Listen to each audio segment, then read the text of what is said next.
Nearby Prescot in the 1930s, and we see a series of parades from the era as the locals let their hair down.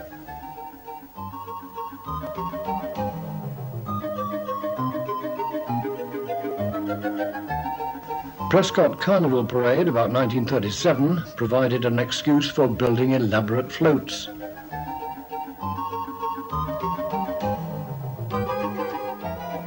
And for some of the town's more eccentric residents to show off before the community.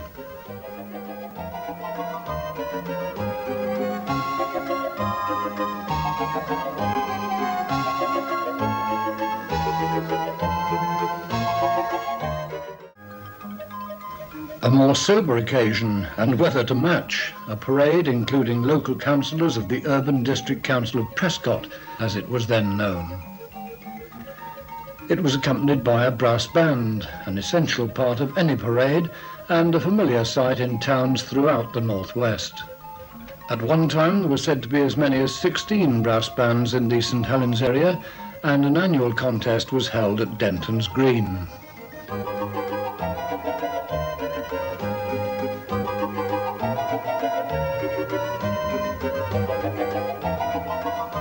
Another Prescot parade, also in the late 30s, this time children on a Whit Sunday walk, complete with the traditional Rose Queens. How many of these young Prescot children are still living in the area today?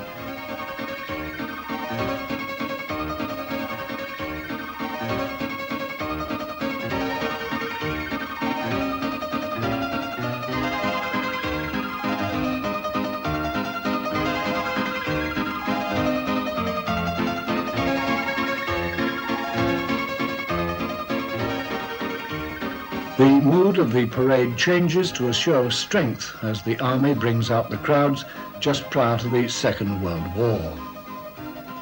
Could this be the South Lancashire Battalion of the Territorial Army, who've had a long connection with the St Helens and Prescot area?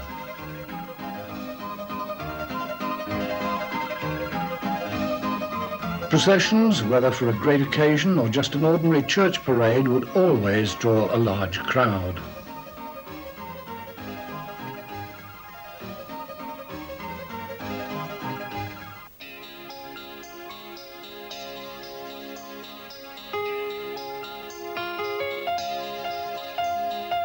In the background you may just make out the front of Tara's department store.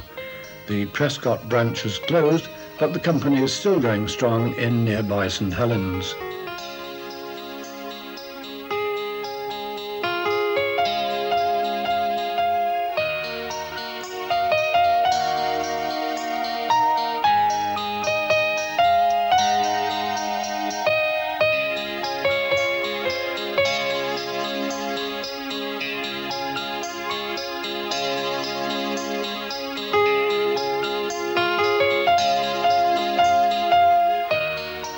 Another parade of councillors. Such parades of civic dignitaries seemed a far more common sight before the war.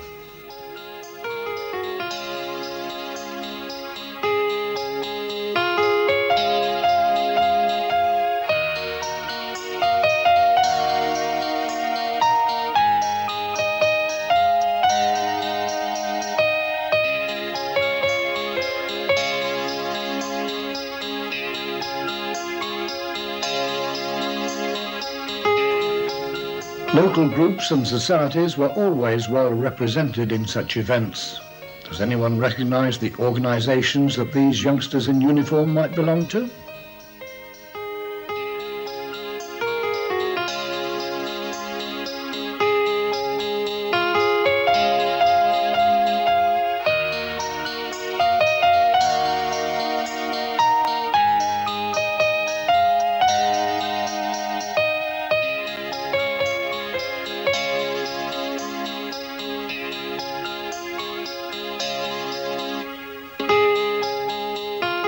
Many processions were a prelude to a sports or gala day. This impromptu game seems to be a variation on the French sport of boulet. Raining again, and another civic parade in Prescot, this time in the late 1930s.